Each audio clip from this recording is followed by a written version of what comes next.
This is a demonstration of how to use the lab gear that you're going to use tomorrow in class. We started that in class today. So tomorrow we're going to really explore how we can use manipulatives. And manipulatives are sort of little boxes and things that you can use in your hands to demonstrate different concepts in mathematics. So here we have an expression x plus 5. We don't know what x is, and we just talked about this at the end of class today. So we don't know what x is, so we're going to represent x. It could be anything. It could be 1, it could be 5, it could be 10,000, it could be a negative 2, it could be a negative 1/2. But we don't know what it is, so we're just going to represent it with this little greenish bluish bar. And we also have 5. Now we know what 5 is. We can count to 5. And we also know what 1 is. So we know that if we have 5 ones, that is equal to 5. So we can represent the expression, and remember that this is an expression, not an equation. And the reason it is an expression is because it does not have an equal sign. So we'll take x right here. Oops, let me get it there. There we go. And we'll move it over here. And then we'll take 5 ones. And we did this in class. We'll take 1, 2, and I'm going to put them right next to each other, 3, 4, 5. Okay? So now this represents the expression x plus 5. 1, 2, 3, 4, 5. Let's go to the next slide. So how would we represent 2x plus 4? Well, now we have 2 x's. So we take 1, 2 x's, okay? And then we're going to have 4. 1, 2, 3, 4. So this represents the expression 2x plus 4. Let's go to the next slide.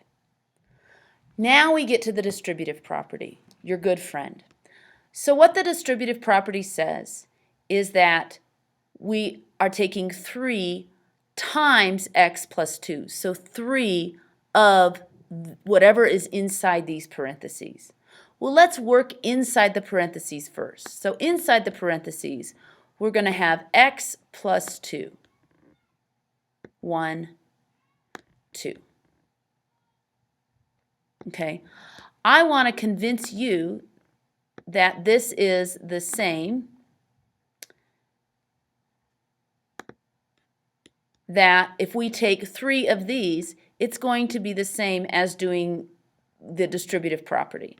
Now with the distributive property, if you remember, we multiply whatever is on the outside of the parentheses times whatever is on the inside of the parentheses, and we add or subtract them depending on what that number is.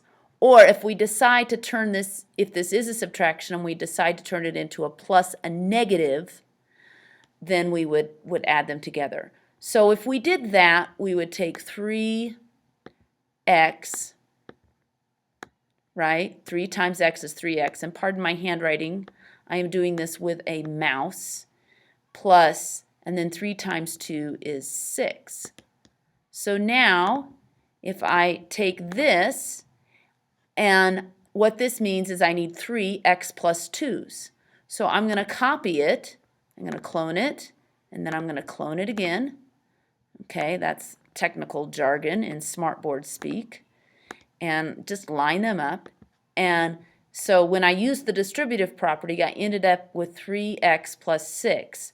When I actually take my manipulatives and I take x plus 2 3 times, I end up with 1, 2, 3 x's plus 2, 4, 6. So it's the same thing.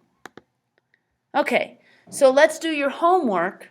Well, it's not going to be your homework. It's going to be what you're going to do in class. And you're going to take these manipulatives, and you're going to also do the distributive property. So we start out with x plus 1. So I'll take x plus 1. Now on your worksheet, which looks just like this, you're going to have to draw this out. And if I look at this, if I group this together, Okay, oops, didn't mean to do that. Gotta move that down a little bit because I'm confusing the program a little bit. So let's group that together. I'm going to group it so that it becomes one thing. And then I'm going to clone it. And then I'm going to just clone it once. Okay? So now I'm going to have 2x's plus 2. So let's see if I actually do the distributive property. I'm going to take 2 times x, and again, I apologize for my sloppy arrows. I'm going to end up with 2x plus 2. And so this is what I want to see on your worksheets that you're going to do tomorrow. I want you to draw this out, and I also want to see your arrows, and I want to see you actually simplify. We can't solve this because we don't have an equation, so we can't get an answer, but I want to see you simplify this expression. And lo and behold, 2x's right there and a 2. So there you have it. Please, you might want to listen to this recording a couple of times. I would like to see your notes tomorrow, and so hopefully we'll be able to figure this out together tomorrow in class. Bye.